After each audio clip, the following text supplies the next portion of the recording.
8 años. Si lo dices en voz alta suena rápido, casi como un trámite. Ese fue el tiempo exacto que dediqué a construir el sueño de otra persona, mientras el mío lo metí en una caja y lo dejé juntando polvo en un rincón. Fueron 8 años levantándome antes de que saliera el sol, empalmando mi turno normal con horas extras, trabajando hasta que me dolía la espalda solo para que la cuenta del banco no se quedara en ceros cuando llegara el pesado cobro de su matrícula de medicina. 8 años comiendo cenas precocinadas. 8 años de vacaciones canceladas en el último minuto. Viajes a la playa que nunca hicimos y fines de semana largos que pasamos encerrados en el apartamento, porque ella necesitaba silencio total para concentrarse en los exámenes de anatomía o farmacología. 8 años escuchando el mismo discurso, la misma promesa repetida como un disco rayado cada vez que yo llegaba cansado del trabajo. La ceremonia de graduación cayó un jueves a mediados de mayo. Llevaba meses esperando esa fecha en el calendario. Pedí el día libre en el trabajo con mucha anticipación para no tener problemas y poder estar ahí desde temprano. Incluso pasé por una tienda el día anterior, y me compré una camisa nueva para la ocasión. Después de todo, se suponía que ese era nuestro momento. Nuestro gran logro conjunto. El comienzo del futuro que habíamos estado posponiendo durante casi una década. Llegué temprano al centro de convenciones y me senté en una de las sillas del auditorio repleto de gente. Hacía calor, y había ruido por todas partes. La vi cruzar el escenario con su toga impecable. Cuando por fin dijeron su nombre por el altavoz, no me importó llamar la atención. Me puse de pie de un salto, y aplaudí más fuerte que nadie en esa sala. La vi sonreír desde la tarima. Sentí un nudo en la garganta pensando que, por fin, todas esas madrugadas y los sacrificios de 8 años habían valido la pena. Al menos eso era lo que mi cabeza quería creer en ese momento. La ceremonia se alargó y terminó alrededor del mediodía. Cuando salimos del auditorio, el ambiente era de pura fiesta. A nuestro alrededor, las familias enteras se abrazaban. Se tomaban fotos con los diplomas. Yo me adelanté un poco y me quedé apoyado junto al coche en el estacionamiento, esperándola, dándole su espacio mientras ella posaba para decenas de fotos con sus compañeros de generación. La veía desde lejos, riendo con ellos. Cuando por fin se despidió de su grupo y empezó a caminar hacia mí, me preparé. Esperaba un abrazo apretado. Esperaba un beso de alivio. Tal vez incluso un simple gracias, lo logramos. Pero no hubo nada de eso. Llegó a mi lado, no me miró a los ojos de inmediato y, en cambio, me extendió un sobre grande de Manila. ¿Qué es esto?, le pregunté, agarrando el sobre por inercia, pensando que tal vez eran los recibos de las fotos o algún trámite de la universidad.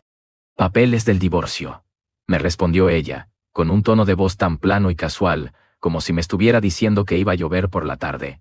Ya firmé mi parte. Me quedé paralizado. Miré el maldito sobre amarillo en mis manos, y luego levanté la vista para buscar su cara. Buscaba una sonrisa contenida, una señal de que era una broma de muy mal gusto provocada por el cansancio. Pero no estaba bromeando en absoluto. No había ni una sola gota de emoción en sus ojos, ni nervios, ni un poco de vacilación en su voz. Estaba completamente tranquila. En ese segundo, entendí que esto no era un arranque de estrés, ni una decisión impulsiva de última hora. Era algo que llevaba tiempo calculando. Fue totalmente planeado a mis espaldas. ¿Hablas en serio?, logré decir. Completamente, dijo sin pestañear. Mira, vamos a ser prácticos. Ya no te necesito. Ya tengo mi título. Tengo excelentes ofertas de trabajo en puerta. Fuiste muy útil durante toda la carrera, no lo niego. Útil. Esa fue la palabra exacta que usó. 8 años de mi vida, de partirme el lomo pagando facturas, de posponer mis propios planes. Útil. Como si yo fuera un electrodoméstico o una herramienta que usas hasta que se desgasta, y luego simplemente la tiras a la basura. Entonces, ¿qué fui para ti todo este tiempo?, le pregunté, notando cómo mi voz sonaba más grave de lo normal. ¿Fui solo una especie de programa de ayuda financiera gratuito? Ella simplemente se encogió de hombros, restándole importancia. Sabías a lo que te enfrentabas desde el primer día que empezamos esto, respondió con una frialdad que me congeló la sangre. Fui muy clara acerca de cuáles eran mis prioridades. La medicina siempre fue primero. Ahora ya soy doctora, y quiero empezar de nuevo. Pero quiero hacerlo sin cargar un lastre. Lastre. Primero fui útil, y ahora resulta que era un lastre. Eso fue lo que significaron 8 años de matrimonio, de lealtad y de apoyarla en todo para ella. Una carga pesada que ahora quería soltar para poder volar libre. Mientras asimilaba el golpe, me di cuenta de que sus compañeros de clase, los que estaban a unos metros de distancia, empezaban a acercarse y a rodearnos disimuladamente. Seguramente notaron la tensión y se estaban preguntando de qué trataba nuestra conversación en medio de lo que debía ser un festejo. Algunos de esos compañeros los reconocía de vista. Eran los mismos con los que cruzaba un par de palabras en los poquísimos eventos sociales a los que pude asistir a lo largo de los años porque casi siempre estaba trabajando. Todos ellos sabían perfectamente quién era yo.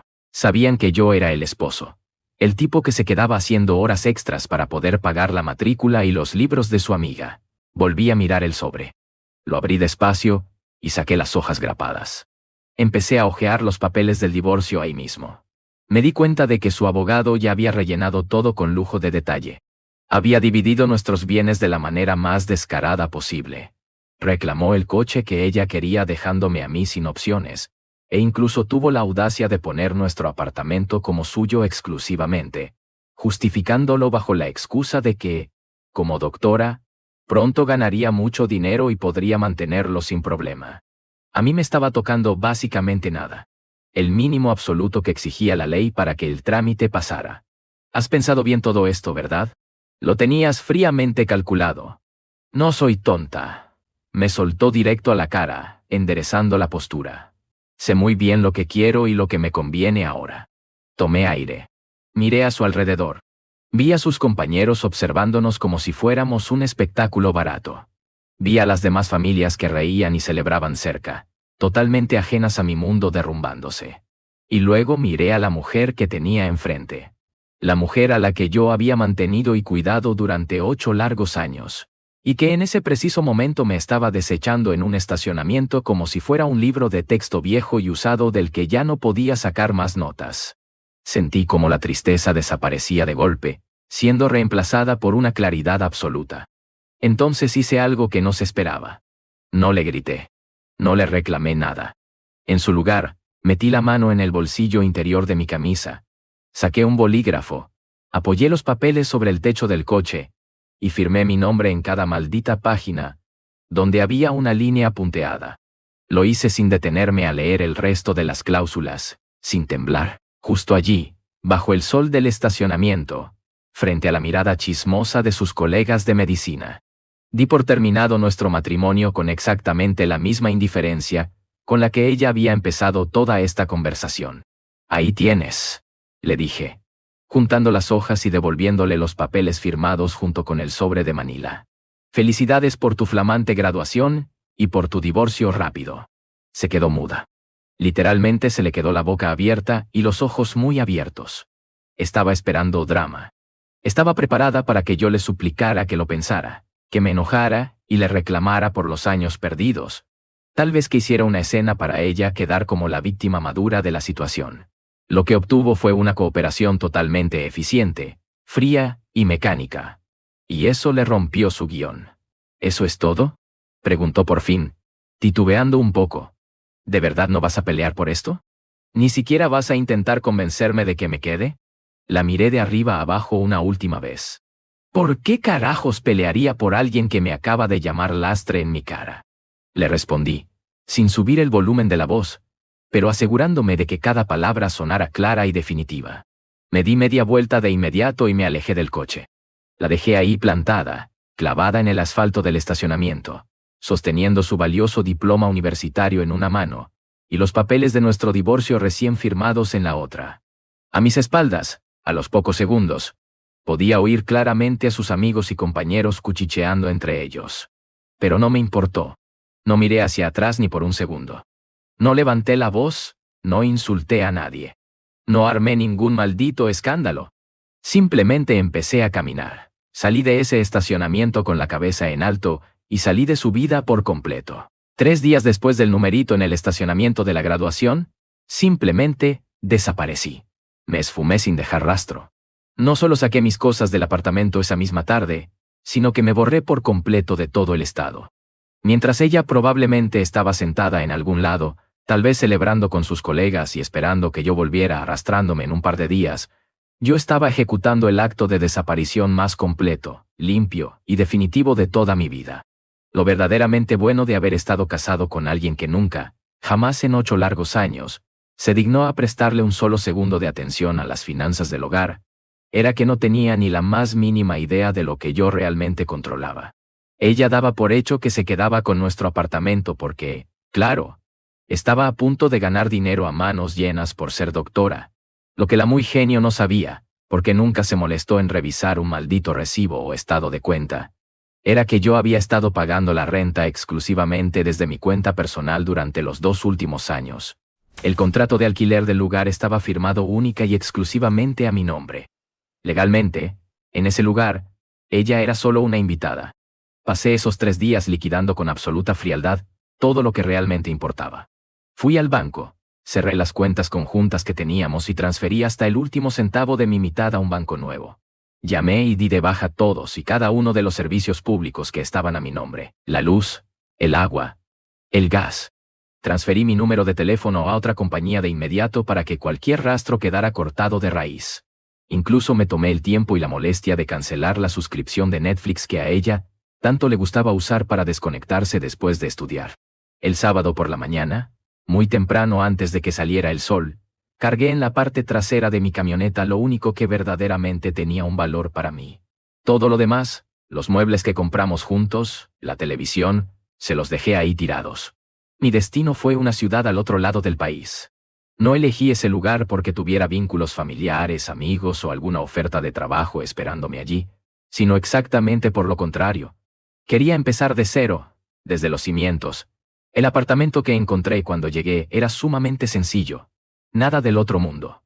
Pero ese lugar pequeño y modesto era mío. Nadie me lo iba a quitar ni a reclamar en un papel de divorcio. Conseguir un buen trabajo me tomó menos de una semana. Me contrataron rápido en la gerencia de construcción para una empresa mediana que se especializaba en levantar edificios comerciales. El pago era bastante bueno, mucho mejor de lo que esperaba ganar al mudarme. Las horas eran razonables. Y lo mejor de todo, nadie en la oficina hacía preguntas incómodas sobre mi vida personal o de dónde venía. Todo era estrictamente profesional. Era el escenario perfecto para desaparecer. Mientras yo me instalaba y respiraba tranquilo, en nuestra antigua ciudad, la primera señal real de que su mundo de fantasía se venía abajo, llegó cuando intentó pagar la renta de ese mes. Resulta que el dueño del edificio no acepta la frase «tenga paciencia. Pronto voy a ser doctora». Cuando le cortaron la electricidad de tajo apenas 3 días después por falta de pago, seguida inmediatamente por el corte del internet, finalmente debió entender cómo funcionaban las cosas en el mundo real. Debió darse cuenta, sentada a oscuras en un apartamento vacío, sin internet y sin nadie a quien gritarle, de que yo nunca había sido el lastre que la jalaba hacia abajo. Yo había sido los cimientos que sostenían todo el maldito edificio de su vida. Sus mensajes de texto empezaron a llegar durante mi primera semana en la nueva ciudad. Veía las notificaciones iluminar la pantalla de mi teléfono y los borraba de inmediato, sin abrir la conversación, leyendo solo lo que mostraba la vista previa. Las llamadas comenzaron con fuerza durante la segunda semana. Llegó a hacerme 27 llamadas seguidas en un solo día. 27 intentos desesperados de recuperar el control. Dejé que todas y cada una de ellas pasaran directamente al buzón de voz, y luego, por la noche, borraba los mensajes de audio sin siquiera escucharlos. Si tenía algo tan importante que decirme sobre nuestra separación, que lo pusiera por escrito, que lo firmara y me lo mandara a través de su abogado, tal como hizo con el divorcio. Para la tercera semana, la situación subió de nivel, y la desesperación se hizo pública. Estaba contactando a mis antiguos compañeros de trabajo para intentar, de alguna forma, sacarles mi nueva información de contacto. Mi antiguo supervisor me llamó una tarde para avisarme que una mujer frenética, que decía ser mi esposa y que parecía al borde de un colapso, había aparecido en la recepción de la oficina exigiendo saber dónde me había metido. Le agradecí sinceramente la advertencia a mi ex jefe y le dije, con toda la calma del mundo, que yo no tenía ninguna esposa. El segundo mes, llegó el verdadero pánico para ella. Aparentemente, en su prisa por conseguir un lugar más barato donde vivir, había intentado usarme como referencia financiera para una solicitud de alquiler de apartamento, solo para que la inmobiliaria le informara de golpe que mi antiguo número de teléfono estaba desconectado permanentemente. Al verse acorralada sin referencias y sin dinero, contactó a mi hermana, a mis padres, e incluso logró rastrear a mi antiguo compañero de la universidad. Yo ya había hablado con todos ellos previamente. Cada uno de ellos, sin excepción, le dio exactamente la misma respuesta fría y ensayada que yo les pedí que entregaran. No conozco a nadie con ese nombre. Te equivocaste de persona. La movida más desesperada, la que demostró que estaba perdiendo por completo los estribos, llegó durante el tercer mes. De alguna manera que todavía no entiendo del todo, logró rastrear a la empresa de mi nuevo empleador. Llamó directamente a la oficina principal, mintiéndole a la recepcionista, y diciendo que había una terrible emergencia familiar de vida o muerte. Mi jefe tomó el mensaje muy preocupado y me lo pasó de inmediato al área de la obra.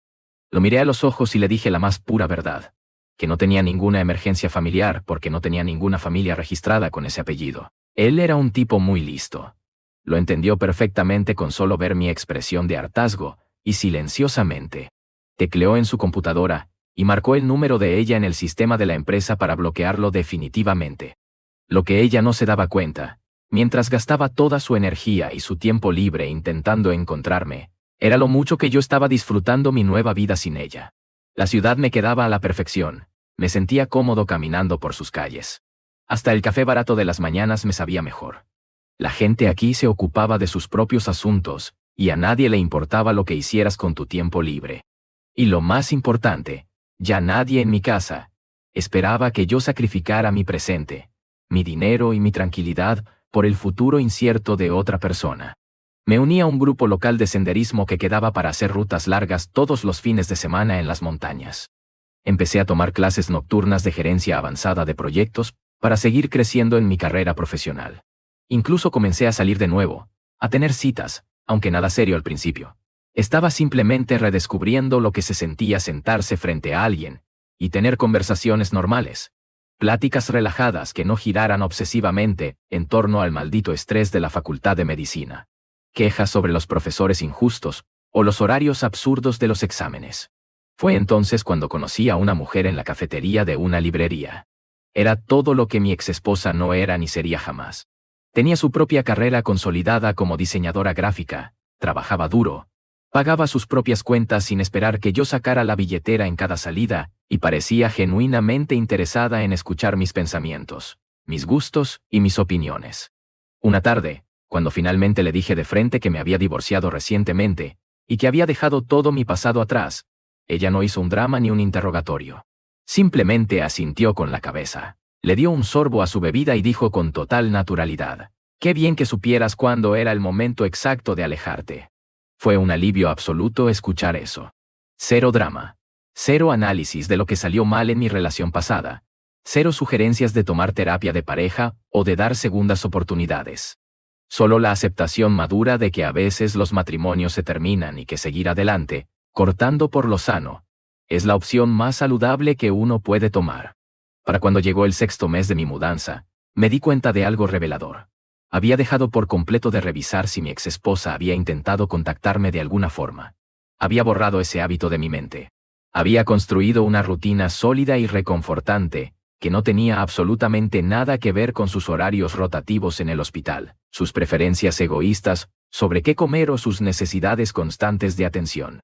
Mi vida ahora era predecible en el mejor de los sentidos. Despertar a las 6 de la mañana totalmente descansado. Tomar un buen café mientras leía las noticias en paz. Ir a trabajar de 7 a 4 de la tarde. Concentrado.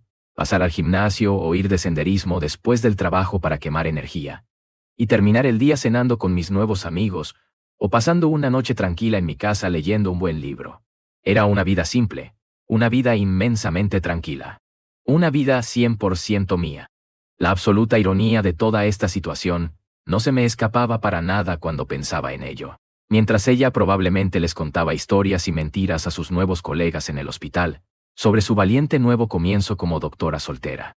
Yo era el que realmente estaba viviendo una vida completamente nueva y plena.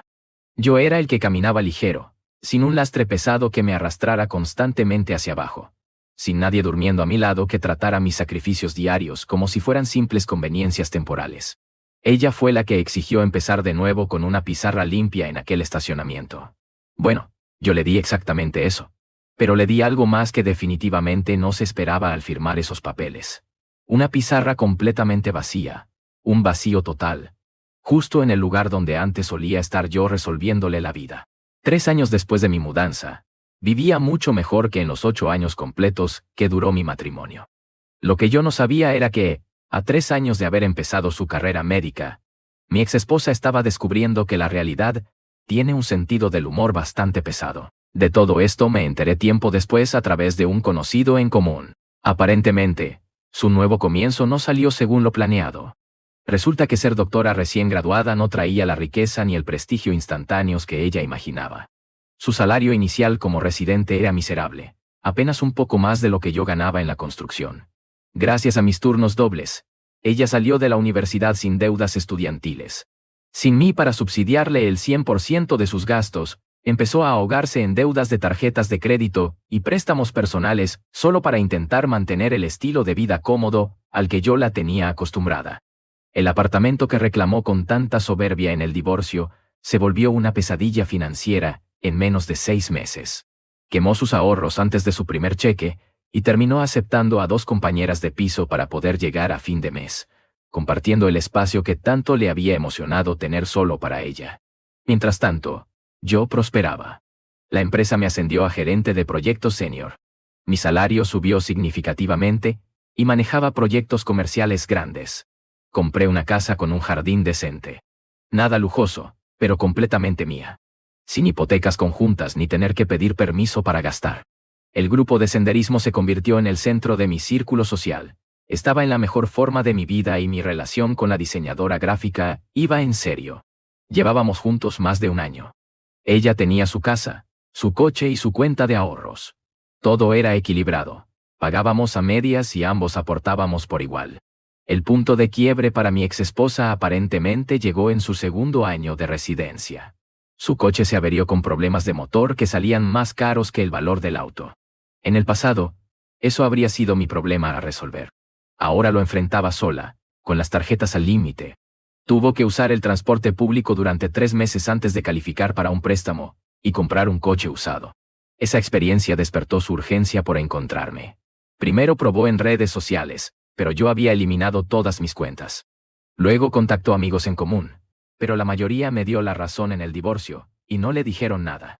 Le pagó $1,000 de anticipo a un investigador privado, pero él solo encontró direcciones viejas.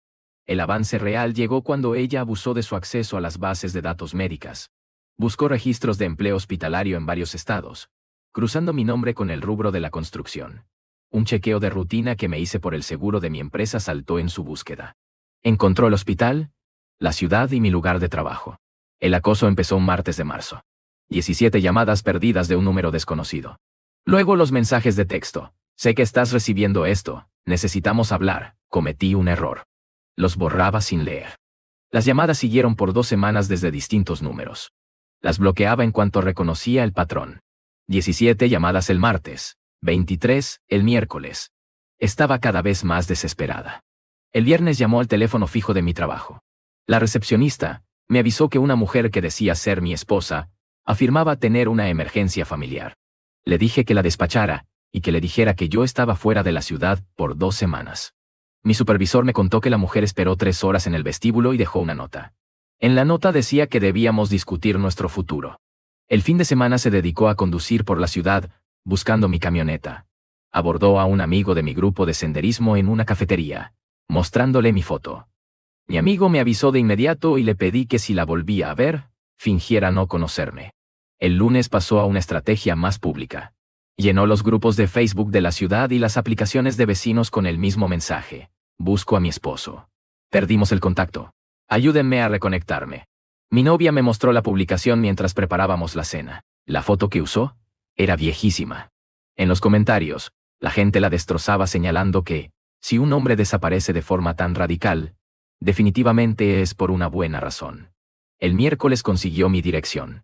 Llegué del trabajo y estaba en su coche estacionada frente a mi casa. Entré directo por el garaje para evitarla. A las 7 de la tarde empezó a tocar el timbre de forma agresiva y continua. A las 9 empezó a gritar desde la puerta. Sé que estás ahí. Conduje 16 horas. Llamé a la línea de no emergencias de la policía por invasión de propiedad. El oficial llegó, habló con ella y la escoltó fuera. 5 minutos después, me mandó un texto. La policía no puede impedir que te quiera. Hice captura para mi archivo de pruebas. Finalmente me acorraló en una tienda de materiales de construcción un sábado. Yo estaba cargando madera en la camioneta cuando oí su voz detrás de mí. Se veía demacrada, con esa cara de alguien que ya no está durmiendo bien.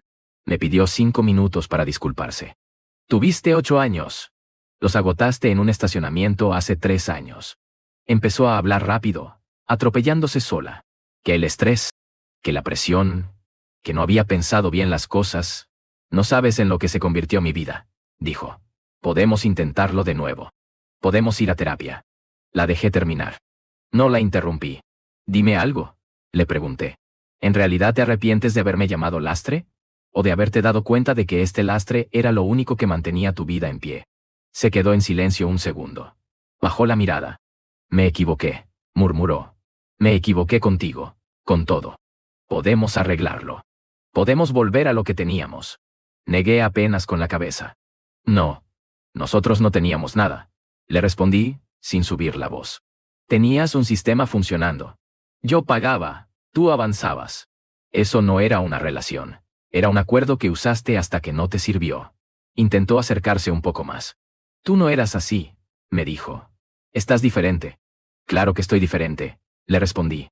Ya dejé de serte útil. Eso le dolió. Se le notó. Tragó saliva y cambió el enfoque. ¿Estás saliendo con alguien? Estoy comprometido. Nos casamos en septiembre. Se quedó quieta, como si no hubiera procesado bien lo que acababa de escuchar. Pero nosotros seguimos casados, dijo. La miré directo. Firmé lo que me pusiste enfrente hace 3 años.